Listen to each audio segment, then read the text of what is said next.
कृष्ण के पास होते हुए भी युधिष्ठिर, दुर्योधन और द्रौपदी तीनों ही उनका लाभ लेने से चूक गए। दुर्योधन को तो कृष्ण ने 2 बार कुछ लेने का अवसर दिया, परंतु धन, शक्ति और अभिमान के चलते वह लाभ लेने से चूक गया।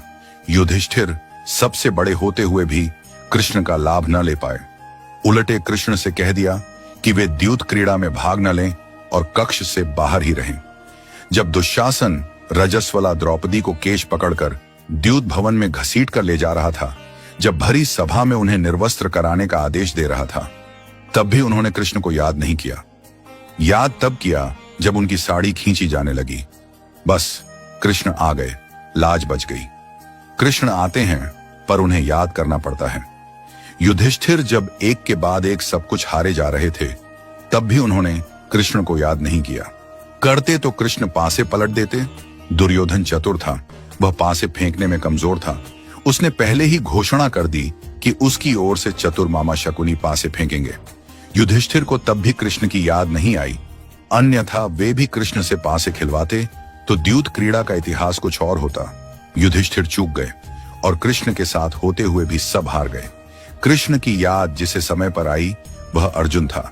युद्ध के बीच चारों तरफ अपनों को देखकर जब वह हताश हुआ, तब कृष्ण उसके साथ ही थे। उसने गांडीव रख दिया और स्वयं का समर्पण कृष्ण के सम्मुख कर दिया। फिर क्या था? माधव ने लंबी पराजय का इतिहास ही बदल दिया।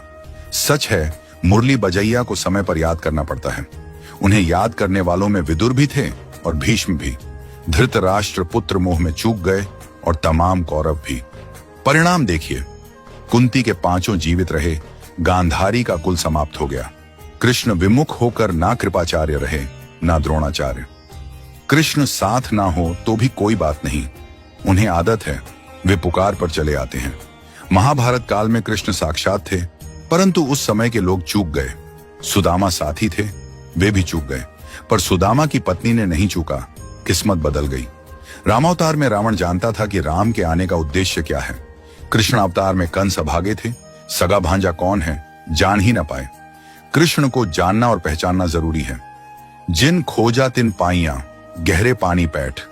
कोई कृष्ण नहीं हो सकता, केवल कृष्ण को जान सकता है। कृष्ण आज भी हमारे आसपास हैं। उन पर भरोसा हो तो उन्हें पाना संभव है। कितनी अबलाएं आधुनिक असुरों का ग्रास बन रही हैं। क्या करें, कान्हा को कोई पुकारती ही नहीं, अपने पास पाएंगी। जरा पुकारिए तो सही।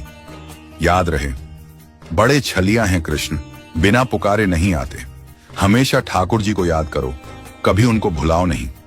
कहीं ऐसा न हो जाए कि श्री कृष्ण को याद करते करते बहुत देर हो जाए।